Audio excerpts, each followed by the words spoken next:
Ohio Congressman Mike Turner, chairman of the House Intelligence Committee. I mean, there's so much substance there, right, of what's going on in the war, what's happening with the weapons that we have, and how Russia is adapting.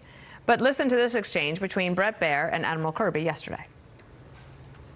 Does he really think that he shut Vladimir Putin down? He certainly has held Mr. Putin and Russia accountable for what they tried to do to Ukraine. I mean, okay, but you can concede that he didn't shut Vladimir Putin everything down. Putin said he wanted to do to Ukraine, he hasn't done. Okay. Ukraine is still an independent, sovereign country, and that's not by accident, Brett. That's because of our leadership. But that interview was the day after Putin shelled a children's hospital in Kyiv, sir.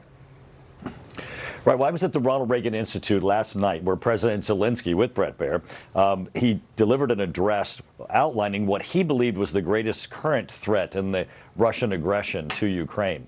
And he identified that it's actually the restrictions that the Biden administration has placed on his country with the use of weapons and the ability to prosecute the war and the ability to defend themselves rather than a weapon system or a strategy or some capability that Russia has. He's calling on the Biden administration, as has Secretary General Stoltenberg of NATO, for the restrictions to be released. Currently, it's a math problem. Russia continues to send thousands of missiles into Ukraine. You can't provide them enough air defense for that. They need to hit valid military targets within Russia to be able to lessen their ability to attack Ukraine. And right now, they're prevented from doing so by the Biden administration. There was also this, when Peter Doocy pressed Karine Jean-Pierre, the press secretary, about who exactly is making decisions at the White House if you have White House staffers telling reporters that the president is not dependably engaged except for the hours of 10 a.m. to 4 p.m. Watch.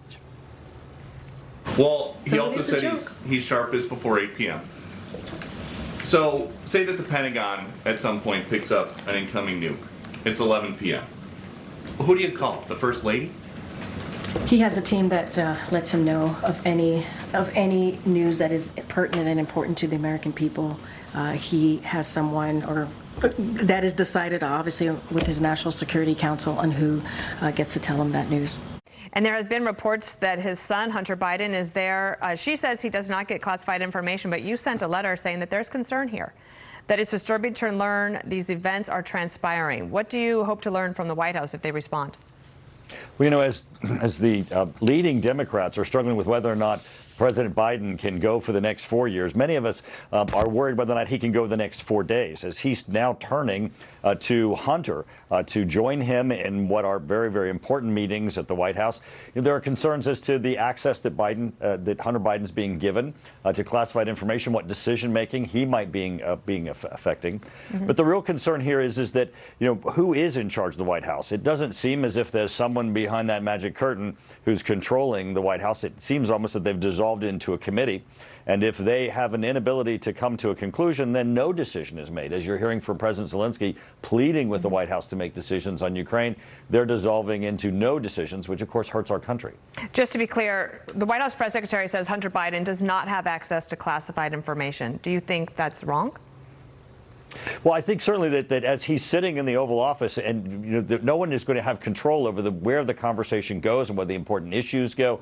I think that the president and the White House needs to firmly state that Hunter Biden is not going to be attending these meetings, that he's not going to be helping the president govern. The president, though he's having difficulty making decisions, should not be turning to Hunter Biden. Congressman, thanks for joining us this morning. Thank you.